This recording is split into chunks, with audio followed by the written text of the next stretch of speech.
Without classical म्हणजे classical शिवाय शिक्षणाशिवाय त्यांनी पखवाजाची म्हणजे पखवाजाच्या शिक्षणाशिवाय त्यांनी पखवाज वाजवायला सुरुवात केली.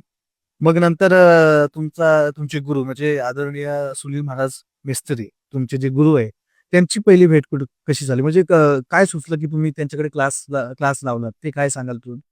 आता तसं सांगायचं म्हटलं तर आता गुरुजींचे सुनीलजी मिस्त्री गुरुजी आहेत ना, ते आमचे वडील जे आहेत, ते त्यांचे मामा म्हणजे सुनील मिस्त्रींची आई आहे, अच्छा. ती आमची सख्खी आत्या. अरे वाह! हां.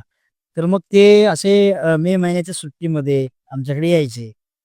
मग ते घरी सगळे म्हणायला लागले, "समीर आता खूप म्हणजे छान वाजवतो." म्हणजे न शिकताना हां. पहिली सगळं वाजवतो. वाजत होतो.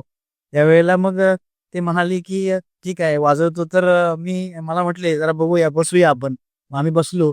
त्यांनी पाहिलं वाजवताना, तर मग त्यांनी मनाचा प्रश्न केला, की म्हणले, "समीर अरे तू वाजवतोस बरोबर आहे. आता ही लग्गी वाजवलीस तू. हिला लग्गी म्हणतात." अरे हां. तर तुला हे माहिती आहे का, हे तू काय वाजवलंस?" तर मी गुरुजींना म्हटलो, "नाही गुरुजी, मी नाही सांगू शकत हे काय वाजवलं. मी तुम्हाला वाजवून दाखवू शकतो. पण ते मी काय आहे हे सांगू शकत नाही." मग गुरुजी मला म्हटले, "अरे मग हे एखाद्या वेळेला तू कीर्तनात छान वाजवलंस, तर ते तू लोकांसमोर म्हणजे एखाद्या विद्यार्थ्याला किंवा एखाद्या शिकणाऱ्याला आवडलं ते. हो, हे महाराज तुम्ही बोल वाजवला तो चांगला आवडला मला. तो तुम्ही मला जरा लिहून देता का? तर तुम्ही द्याल का लिहून?" म्हणलो, "नाही देता येणार कारण मी शिकलेलो नाही." शिकले मग मुळात म्हटलं तुम्ही काय वाजवताय ते तुम्हाला माहिती नाही. तुम्ही फक्त एखाद्याचं बघून एखादं ऐकून वाजवत होतो. तर मग गुरुजी आम्हाला म्हटले, की "मग हे जर तुला जाणून घ्यायचं असेल, तू हे काय वाजवतोस? तर तुला क्लास जॉइन करावा लागेल." मग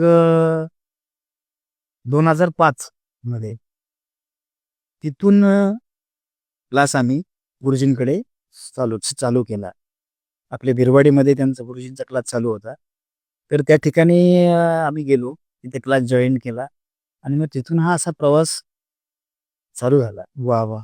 खरंच आता सुनील महाराज मेस्त्री यांच्याकडून यांचं नाव तर सगळीकडे फेमस आहेच. म्हणजे ते आहेत महाराष्ट्र आणि त्यांच्यानंतर म्हणजे माझ्या बुद्धीनुसार म्हणजे मी जेवढे आता भरपूर वाजवणारे आहेत, चांगले-चांगले वाजवणारे आहेत. पण माझ्या माहितीनुसार जर का त्यांच्यानंतर जर का कोणाचं नाव लागतं, तर महाराज तुमचं नाव लागतं. कारण का सुनील महाराजांनंतर जर का कोण म्हटले ना, सुनील महाराज नाहीत ना तिथे, हां, मग समीर महाराज असतील.